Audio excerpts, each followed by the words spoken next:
এর আগে তোমাদের ভিএসসি থার্ড সেমিস্টার যেটা কম্পালসারি পেপার রয়েছে তার গুরুত্বপূর্ণ এমসিকিউ টাইপ প্রশ্ন উত্তর চ্যানেলে আপলোড করা হয়েছে।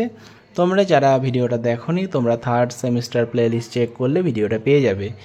আজকে তোমাদের তার পরের থেকে প্রশ্ন উত্তরগুলো আলোচনা করা হচ্ছে, তো তোমরা ভিডিওটা শেষ পর্যন্ত দেখতে থাকো। আর যারা থার্ড সেমিস্টার এনইপি নিউ সিলেবাসের বিভিন্ন বিষয়ের পেইড নোটস সংগ্রহ করতে চাইছো তোমরা স্ক্রিনে দেওয়া নম্বরে যোগাযোগ করতে পারো। তোমরা বাংলা মেজর মাইনর এসএসসি, ইতিহাসের মেজর মাইনর এসএসসি, এরকমই সমস্ত বিষয়েরই major minor SSC, MDC, VSC এই নোটসগুলো পেয়ে যাবে, যেগুলো তোমরা পরীক্ষায় অবশ্যই কমন পাবে। তো নোটসগুলোর জন্য তোমরা স্ক্রিনে দেওয়া নম্বরে যোগাযোগ করতে পারো। প্রথম প্রশ্ন, নব্য বৈষ্ণব ধর্মের প্রবক্তা ছিলেন? উত্তর বিজয় কৃষ্ণ গোস্বামী। চৈতন্য যুগ হলো? উত্তর 1501 থেকে 1600 খ্রিস্টাব্দ। চৈতন্য দেবের জন্ম 1486 খ্রিস্টাব্দে, তিনি বৈষ্ণব ধর্মের প্রচারক। রবীন্দ্রনাথ ঠাকুরের সম্পাদিত বৈষ্ণব পদ সংকলন গ্রন্থটির নাম কি? উত্তর পদরত্নাবলী, 1292 বঙ্গাব্দ। কবির সহযোগী সম্পাদক কে ছিলেন? উত্তর শ্রীশচন্দ্র মজুমদার। আদি বৈষ্ণব কবি কাকে বলা হয়? উত্তর গীত গোবিন্দমের রচয়িতা জয়দেবকে। মৈথিল কোকিল কাকে বলা হয়? উত্তর মিথিলার বিশিষ্ট কবি বিদ্যাপতিকে। দ্বিতীয় বিদ্যাপতি কাকে বলা হয়? উত্তর গোবিন্দ দাসকে। চৈতন্য পূর্বযুগের দুজন বিশিষ্ট বৈষ্ণব পদকর্তার নাম লেখো। উত্তর বিদ্যাপতি ও চণ্ডীদাস। চৈতন্য পরবর্তী যুগের তিনজন বিশিষ্ট পদকর্তার নাম? উত্তর গোবিন্দ দাস, জ্ঞান দাস, বলরাম দাস। চৈতন্য সমসাময়িককালের কয়েকজন পদকর্তার নাম? বাসুদেব ঘোষ, মাধব ঘোষ, গোবিন্দ ঘোষ, নরহরি সরকার, মুরারি গুপ্ত, রায় রামানন্দ, যদুনন্দন প্রমুখ। কয়েকজন মুসলিম বৈষ্ণব পদকর্তার নাম লেখো। উত্তর সৈয়দ মুর্তজা, নাসির মাহমুদ প্রমুখ। প্রথমে চৈতন্য বিষয়ক বাংলা পদ কে লেখেন? উত্তর মুরারি গুপ্ত। শ্রী গৌরাঙ্গ কার কাছে কৃষ্ণ মন্ত্রে দীক্ষা নেন? উত্তর ঈশ্বরপুরীর কাছে। বৈষ্ণব মতে রস কয় প্রকার ও কি কি? উত্তর 5 প্রকার। শৃঙ্গার রস কয় প্রকার ও কি কি? উত্তর 2 প্রকার। পূর্বরাগ কিভাবে উৎপন্ন হয়? উত্তর দর্শন ও শ্রবণের মাধ্যমে। পূর্বরাগ কয় প্রকার ও কি কি? উত্তর 3 প্রকার। সাধারণী, সমঞ্জস্যা এবং সমর্থ। বৈষ্ণব পদাবলী নান্দি পাঠ কোন পর্যায়কে বলা হয়? উত্তর পূর্বরাগ পর্যায়কে। বৈষ্ণবদের প্রধান দুটি ধর্মগ্রন্থের নাম? উত্তর বিষ্ণু পুরাণ এবং ভাগবত পুরাণ।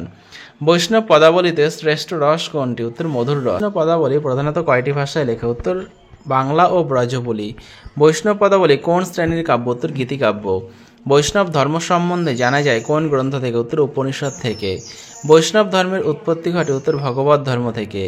বৈষ্ণব ধর্মের প্রবর্তক কে ছিলেন? উত্তর ভারতবর্ষের পশ্চিমবঙ্গ রাজ্যের নদিয়া জেলার অন্তর্গত নবদ্বীপ গ্রামে শ্রী চৈতন্য মহাপ্রভুর হাত ধরেই এই গৌড়ীয় বৈষ্ণব শাখাটির প্রচলন। বৈষ্ণবের অর্থ কি?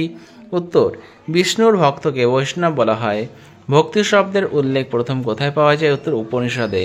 ভক্তিবাদের মূল কথা কি? ঈশ্বর এক। ইসলাম ধর্মের উদারনৈতিক মতবাদকে কি বলে? উত্তর সুফিবাদ। সুফি ধর্মের গুরুকে কি বলা হয়? উত্তর পীর বলা হয়। খানোকা কি? উত্তর পীরদের কর্মকেন্দ্র। ভারতের চিস্তি সম্প্রদায়ের প্রতিষ্ঠাতা কে ছিলেন? উত্তর মঈনুদ্দিন চিস্তি। আজমিরে কোন সুফি সন্থের দরগা রয়েছে? উত্তর মঈনুদ্দিন চিস্তি। ভারতের সুফি ধর্মের প্রবর্তক কে? উত্তর খাজা মঈনুদ্দিন চিস্তি। সুফিবাদ ভারতে প্রবেশ করে কোন শতকে? উত্তর দ্বাদশ শতকে। শ্রী চৈতন্যদেব কবে জন্মগ্রহণ করে? উত্তর 1486 খ্রিস্টাব্দে। নিচে কোন সুফি সাধককে আইন-ই-হিন্দ উপাধি দেওয়া হয়েছিল? তো শেখ সিরাজউদ্দিন উসমান। নিচের কোন সাধু বৈষ্ণব ধর্মের সনক সম্প্রদায়ের অন্তর্গত? উত্তর নিমবার্ক। নিচের কোন সুফি সাধক চিস্তি সম্প্রদায়ের ছিলেন? নিজামুদ্দিন আউলিয়া। নিচের কোন সুফি সম্প্রদায় সঙ্গীতকে নিষিদ্ধ করেছিল? উত্তর নকশবন্দি সম্প্রদায়। সুফি সাধকদের আশ্রমগুলিকে কি বলা হতো? উত্তর খানোকা। সুফিরা প্রধানত কয় প্রকার? উত্তর 2 প্রকার, বাসরা এবং বেসরা। বাসরা কাদের বলে? আচ্ছা, বাকি যে প্রশ্নগুলো রয়েছে তোমরা একটুখানি এগুলো দেখে নাও, কারণ এগুলো একটা একটা করে বলতে গেলে তোমাদের অনেকটা সময় লাগবে। তোমরা এই প্রশ্নগুলো ভালো করে পড়ে নাও।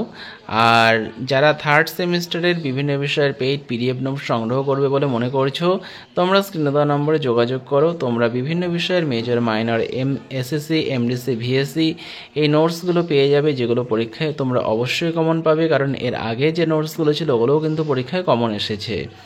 আর পারলে ভিডিওটা বন্ধুদের সঙ্গে শেয়ার করে দিও। চ্যানেলে যারা নতুন আছো চ্যানেলটা সাবস্ক্রাইব করে রেখো এই রকমই ভিডিও পাওয়ার জন্য। আর ভিডিওটা শেষ পর্যন্ত দেখার জন্য তোমাদের অসংখ্য ধন্যবাদ।